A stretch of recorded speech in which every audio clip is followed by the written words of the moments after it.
This day in Philly sports history is proud to be a part of the Clashing Conferences Sports Fan Network, where passionate fans make powerful content.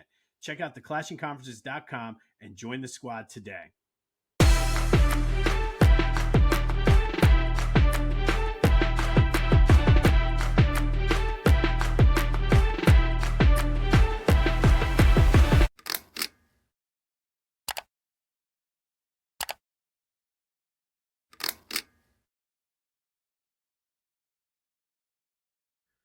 What's up, everyone? Welcome to this day in Philly sports history for July 30th, 2025. I'm your host, Jim Montgomery. Welcome to a Wednesday edition of the podcast. Happy Humpday to everyone out there. It's going to be another hot, steamy, humid one. I think everything's supposed to break tomorrow, which is good. But we got a busy couple of days here.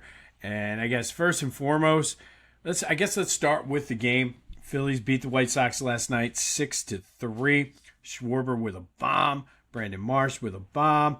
Luzardo got in a little bit of trouble in the first inning, was able to hold it down, 7 shutout innings.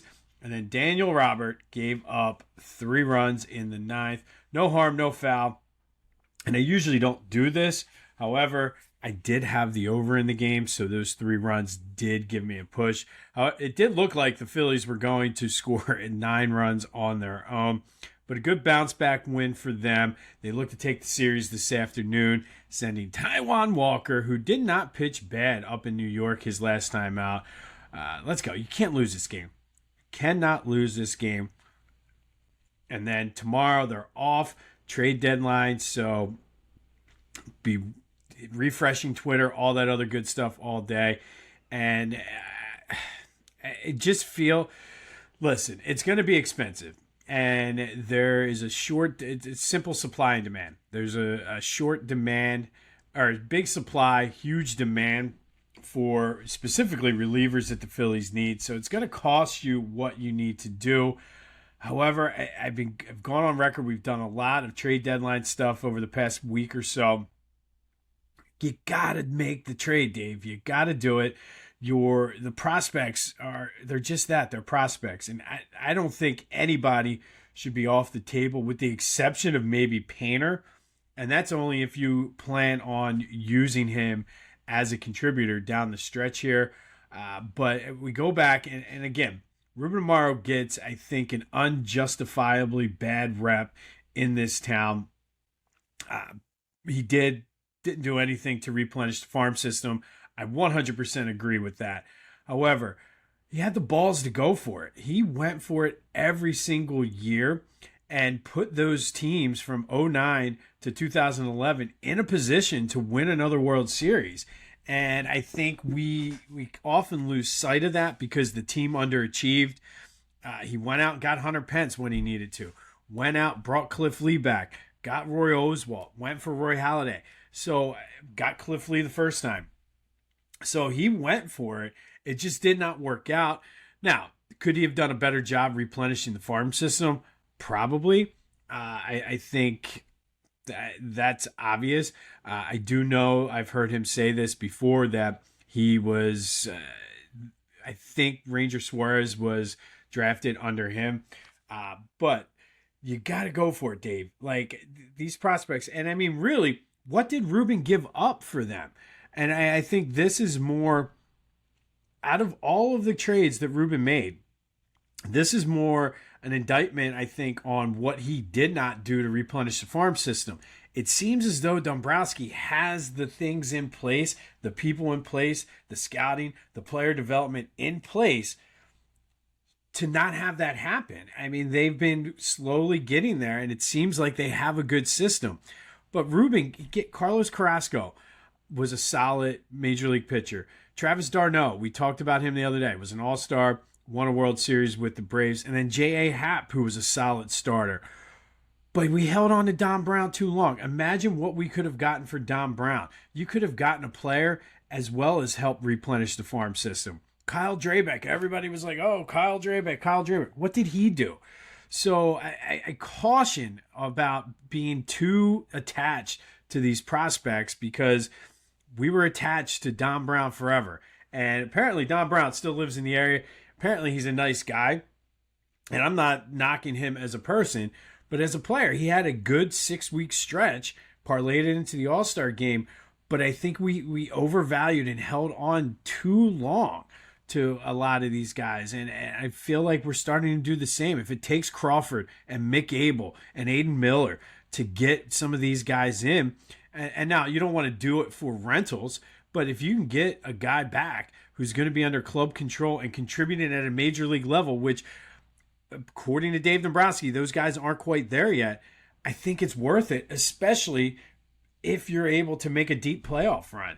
I just, like I said, I caution about holding on to the prospects too long, especially when it seems you have a solid system, a solid infrastructure in place that's going to allow you to replenish that system.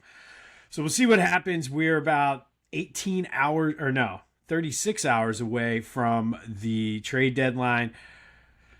Should be a very non-productive day at work as we're refreshing Twitter and going to all the different sites and MLB rumors and whatever. But Dave, do the right thing here. A little side note about Schwarber's home run yesterday. It was his 37th of the year. That is the most home runs by a Philly before the month of August, which to me is kind of surprising. And then it made me realize how hot Ryan Howard got in August and September in 2006. And we're going to get more into that later in the show. But Ryan Howard had 58 home runs and did not have 37 by August. So another thing you got to worry about there, Dave. Glad I'm not in your shoes, Mr. Dombrowski. All right, Eagles update from camp. Full pad practice yesterday in that heat. They practiced their longest practice of training camp so far, almost 2 hours. Apparently it was a good practice specifically for the defense. Jihad Campbell was out there. And everybody, like I mentioned yesterday, I follow a couple different people that are always at camp. Everybody said the same thing. You can't miss Jihad Campbell. He's all over the place. And that's huge if he's going to be ready for the home opener. But it looks like he's been doing pretty well. Jeremiah Trotter Jr. has been continuing to impress, which is good because you're not going to have Nakobe Dean for most of the season, if at all, based on that ACL injury. But it seems like the defense is ahead of the offense right now. And one thing that I'm not necessarily concerned about because it's training camp. And I know a lot of people talk about the stats and this and that, but it's training camp. It's practice. And as AI used to say, we're talking about practice here. But apparently we were told that the offense was going to pretty much be consistent, maybe with a few new wrinkles. It does seem like they're passing it more, and that could be by design because it is practice, and they're trying to get some of those reps in, and then once the season starts, they'll go back to being a run-first team. But it's worth noting, like I said, that the defense is ahead of the offense right now. Jalen Hurts, he's a different breed. I know he says he's a breed of one, but just out there, asked about the heat. He was like, yeah, fatigue makes cowards of us all. So we need to get Jalen here on a Tuesday for our motivation positivity. But Vic Fangio did speak to the media yesterday, said the heat, it's a mental thing. He was like, we're fine. He's such an old school guy, and I absolutely love it. Did speak about Adoree Jackson, said it's time for him to show us who he is or who he isn't. And I kind of like this because he's not messing around. He's saying, listen, you're either going to be a contributor to this team or you're not. And maybe that was his way of motivating Adoree Jackson to play better. It seems like he and Keely Ringo are splitting the time. Keely probably getting a few more reps. Everybody's saying, though, it does not look like they're there yet. So again, I don't know if that means Howie is going to be on the phone. I'm sure he is working the waiver wire, whatever he has to do. I would appreciate it, though, if he maybe got on the phone and gave Dave Dombrowski some tips. But good day for the Eagles camp. Again, quiet, which is a good thing for the Eagles. All right, yesterday, The trivia question I asked you: who else did the Phillies acquire in the Cliff Lee trade with Cleveland back in 2009? And that would be Mr. Ben Francisco, who did contribute to the team. So thank you to everybody who came out and threw their guesses out for there. Hit the Discord channel up, which is the first link in the description, as well as any of the social media. And speaking of the social media, housekeeping time. Be sure to follow me on social media, Jimbo_Mont on Twitter and TikTok. On Instagram, at Philly Jimbo. Subscribe to the YouTube channel, which is at Jimbo_Mont. Continue to spread the word. Leave the comments. Lots of people have been commenting, leaving reviews, and all that other good stuff. I appreciate it. Thank you for listening. If you're a new listener, welcome. It's good to have you. Don't forget, if you want to see highlights, clips, still trying to work through what that looks like with the new platform, but that is on all my social media, including Facebook and LinkedIn, so go check me out there. We start the Final Four today of our greatest individual season in Philly sports history. Final Four matchup today, tomorrow, and the championship on Friday. And then in August, we do our top 5 of the first 25 years of the century. Going to have some fun with that leading up to Eagle season.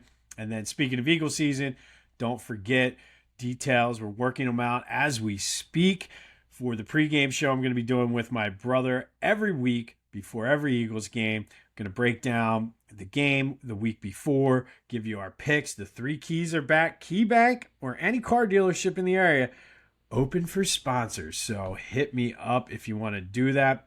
And it could be a little mom and pop car dealership if you want as well.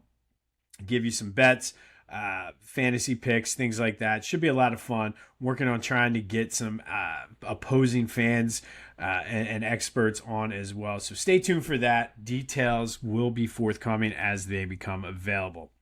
All right, it is Wednesday. And on Wednesdays, we do What If Wednesday, brought to you by Lotwin. Go to lotwin.com, get your 3D custom hype chain. Use the promo code TCCPOD to take 10% off your order. It's fantasy football time. These things are great for fantasy football winners and losers alike. So go to lotwin.com and get your 3D custom hype chain.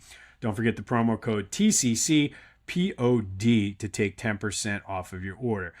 And of course, we're 36 hours from the trade deadline. Depending on when you're listening to this, it could be less. But we're going to stick with a trade deadline theme. And on this day, July 30th in 2006, one of the most underrated trades, I feel, in Phillies history occurred. Pat Gillick traded Bobby Abreu and Corey Lytle to the Yankees for prospects who eventually never really panned out, but it sort of signified a changing of the guard. It was the unofficial end of the Ed Wade era. Abreu was one of the last kind of guys left that Ed Wade had brought in. Obviously, the core was drafted by Ed Wade. Shout out to Ed Wade, who is going to be inducted in the Phillies Wall of Fame. I don't think he gets enough credit for his hand in that 2008 World Series championship. So he and Jimmy Rollins are getting inducted on Friday night. I'm going down, looking forward to it to celebrate J-Roll and Ed Wade. But this was sort of Pat Gillick putting his stamp on the team. And when he made this trade, basically wrote off the rest of 2006, came out in the media and said, don't expect this team to be any good in 2007. They should be ready to compete in 2008. Why would he say that? Well, at the time, the Phillies were 47-54, 14 games back in the division in 4th place. They were 8 games back in the wild card. But it lit a fire under them. I mentioned it being the changing of the guard. You had Abreu, who was the all-star, very much maligned. I don't know if there's anybody who is more divisive and just people are split on. Polarizing, I guess would be a good word. You either love Abreu or you hate him. So getting him out of there gave guys like Ryan Howard, Jimmy Rollins, Chase Utley, those guys a chance to step up and really be the core that they would as they went. We found out later that they would go on to win the World Series in 08 and just be one of the more dominant teams in Major League Baseball. So after this trade, Phillies went 38-23 down the stretch, finished 3 games back of the wild card. I remember they just got absolutely hot, but it did set the tone then for 2007. Despite what Pat Gillick said, Jimmy Rollins came out in spring training and said, we're the team to beat. Now back to Abreu, who was traded that day. He was good offensively, but I do think that defensively he struggled. I know there's a lot of people who say, oh, he got a Lifetime Achievement Award when he won the Gold Glove.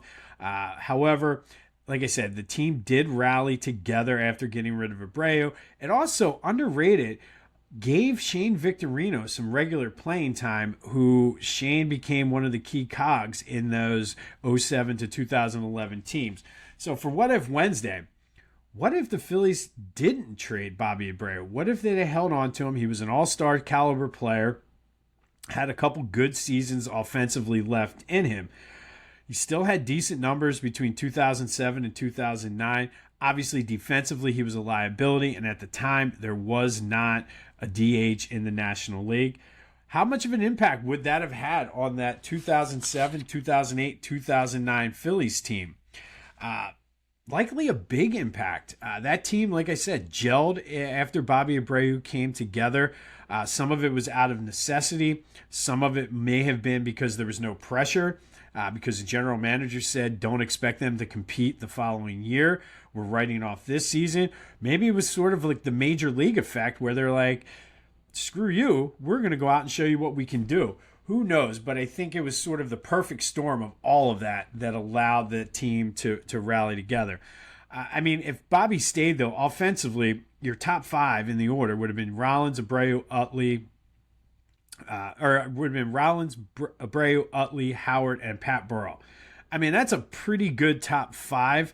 Shane Victorino would have went down in the lineup, but would he have even gotten the playing time, and would they have noticed him? Because Aaron Rone was still on this team playing center. What's it mean for Jason Worth? Did they go out and sign him, who was another underrated move that Pat Gillick got? Would we have had a Raul Ibanez in 2009? But most importantly, do they win it in 2008 and 2000, or win the division in 2007, win the World Series in 2008? I'm not so sure, because with Abreu on the team, does Ryan Howard go on the tear he did at the end of 2006? Does Jimmy Rollins come out and proclaim the team as the team to beat in 2007? I mean, Utley was really coming into his own in 2006 too. You still have the core, but does having Bobby Abreu kind of stunt their growth a little bit? I think it's a possibility, and maybe Pat Gillick was way more of a genius than what we thought he was, because whatever he did by trading Bobby Abreu lit a fire under this team. So let me know your thoughts on What If Wednesday. How would the 2007 to 2011 run of the Phillies, how would that have played out with Bobby Abreu on this team? I think it would have stunned it. And I'm actually a Bobby supporter. I think he's a borderline Hall of Fame player. I know a lot of people say, oh, it's hollow number, but the numbers are the numbers. I mean, you can't argue with that. But I do think if he was on this team, it would have stunted the growth of that core. So let me know your thoughts on that. But Pat Gillick making the ballsy move of writing off 2006, writing off 2007, trading Bobby Abreu, and the team responded by going on a tear and then ended up winning the division in 2007. Dave, your move, brother. Your move. All right. So today's trivia question, I stole this one from the Phillies. So if you watched the Phillies game on Monday night, you know this question. But Phillies are playing the White Sox this year. What 3 players have hit 75 or more home runs for both the Phillies and the White Sox? I got 2 of these right away. Didn't know about the third one. Didn't realize, I guess, he played for the White Sox. But thank you to the Phillies staff for this question. Totally, I'm not going to say steal. I'm borrowing. So if you did watch that game on Monday night, then you know the answer to this question. But what 3 players have 75 or more home runs in their career with both the White Sox and the Phillies? Hit me up on Discord. Back to the Future Voice and Text line 267 495-8531. Get that. Anything else Phillies sports related off of your chest. But what 3 players have 75 or more home runs with both the White Sox and the Phillies? Packing up the whole crew for a week down the shore? Don't waste your first day dragging bags and beach chairs. Let Beach Caddy do the work. With bellhop service for move-ins and move-outs, plus beach cart rentals in Ocean City, Avalon, Sea Isle, Stone Harbor, and Wildwood, they've got your back from driveway to dune. Stress less, relax more. Book now at beachcaddy.app. Use the promo code Jimbo for 10% off your bellhop or cart rental services. Beach Caddy, because vacation should start when you get there. Best beach carts on the Jersey Shore. Book now at beachcaddy.app. Use the promo code Jimbo for 10% off your order and let Beach Caddy take the stress out of your vacation. All right, don't forget, for the rest of that summer, that Beach Caddy promo is now 15%. So use the promo code Jimbo to take 15% off of your order. All right, it's going back to July 30th. We told you about the Bobby Abreu trade, but let's go back to 1995. And a big day for me as a kid, and seeing my childhood get recognized as 2 of the all-time greats. 2 longtime Philly fan favorites were inducted into the Hall of Fame on this day. Richie Ashburn and Mike Schmidt went into the Hall of Fame. Schmidt was a first ballot greatest third baseman in the history of the game, bar none. I don't care what anybody says. You can have Brooks Robinson. You can have George Brett. Give me Mike Schmidt all day if I'm starting an all-time team. But Ashburn took a little bit longer route to get there, was an all-star, led the league in hitting a few times, played on the 1950 Whiz Kids team, was inducted by the Veteran Committee. Both of the Ashburn and Schmidt have their numbers retired at Citizens Bank Park. Ashburn, as we all know, fan favorite, longtime color analyst for the Phillies. He and Harry Kalas, who was inducted as well a few years later. Just like I said, the soundtrack of my childhood. But Mike Schmidt was my guy. Still have the autograph poster right here to my left. But just it was a good day for my childhood as Mike Schmidt and Richie Ashburn were inducted into the Hall of Fame. And yes, kids, that statue out in center field, the Richie Ashburn statue in Ashburn Alley, he was a real player. He was a damn good one, even a better person, great color analyst. And little side note, I think I've mentioned this on this podcast before, maybe not, but I was able to do a tour of Citizens Bank Park a few years ago through work. And that statue is in direct sight line. So when you see Kruk and T-Mac, they have a direct view of that, and that was done purposely because Harry Kalas wanted to be able to watch games with his longtime pal, Richie Ashburn. So there's your little tidbit of the day. All right, and then let's go back to 2006. So on this day, we talked about the Phillies trading Bobby Abreu. How did it work out for them on the field? Well, their first 2 games without Bobby Abreu, it was a doubleheader versus the Marlins. The Phillies win game 1, 11-5. Mike Lieberthal hit a homer. Chase Utley went 2 for 5 with a triple and a double. And then they won game 2. So Rollins, Utley, Howard, Burrell all homered. But in the process of that home run in game 2, Chase Utley hit safely in his 31st consecutive game. It tied the Phillies' second longest hitting streak in team history with Ed Delhonte. And Jimmy Rollins has the longest, which I believe he had the year before.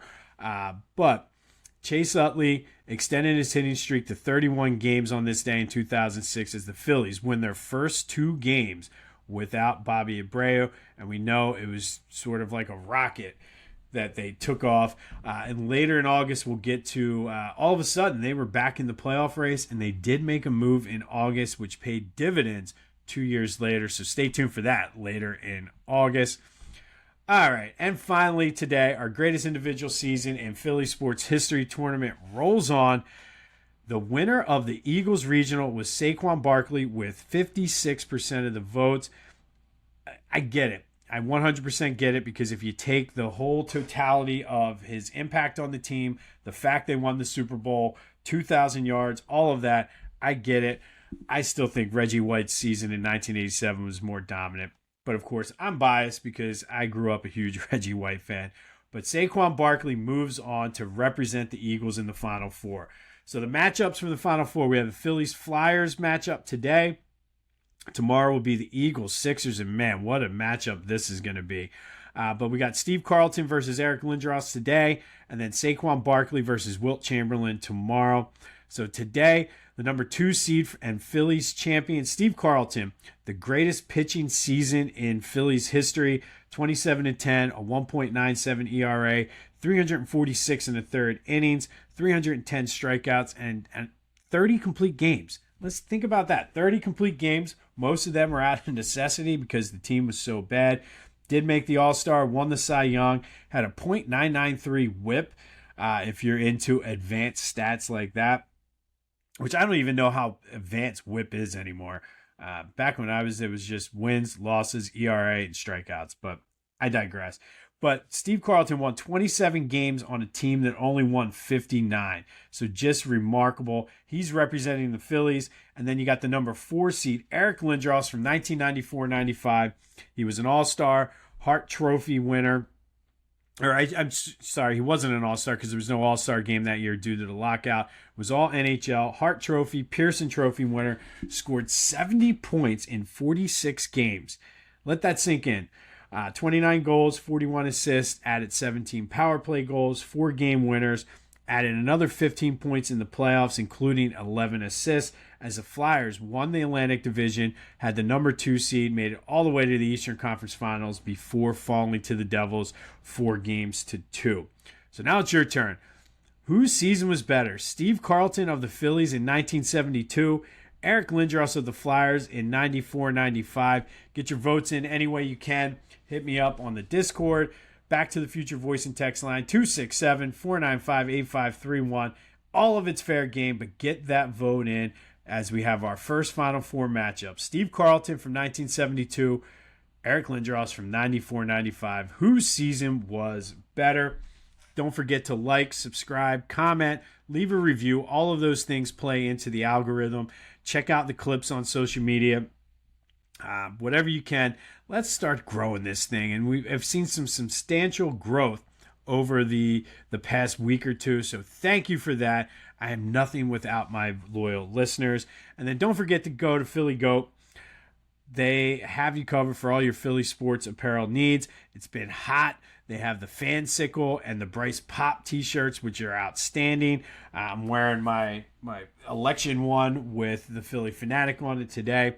But go to Philly Goat, use the promo code Jim Montgomery to take 10% off of your order. But more importantly, get your vote in for the greatest individual season. Steve Carlton, 72, Lindros, 94-95. On this day in 2006, Bobby Abreu was traded from the Phillies, who then went on a tear, winning the first 2 games post Bobby Abreu against the Marlins, a doubleheader. Chase Utley extended his hitting streak to the second best, tying the second best in team history at 31. He would go on to extend it even further. We'll have more on that in August. And then 1995, Richie Ashburn and Mike Schmidt, not Harry Kalas, Mike Schmidt were inducted into the Baseball Hall of Fame. A big day for childhood Jim there. And then, what if Wednesday? What would have happened if the Phillies did keep Bobby Abreu? I think it would have played out completely different. I think getting rid of Abreu really kind of ignited that team. But let me know your thoughts on that. Tomorrow we'll have training camp updates. We'll have updates on the Phillies White Sox, as well as any trade rumors or possible potential trades that Dave Dombrowski makes. Listen, Dave, Pat Gillick was aggressive. Ruben Amaro was uber aggressive. I'm asking you to go back to that time and channel your inner Pat Gillick, your inner Ruben Amaro Jr., and let's make some things happen, and let's go on a magical run as we go into the fall. This has been This Day in Philly Sports History for July 30th, 2025. My name's Jim Montgomery. Go have yourselves a Wednesday, and until next time, I'll see you when I see you.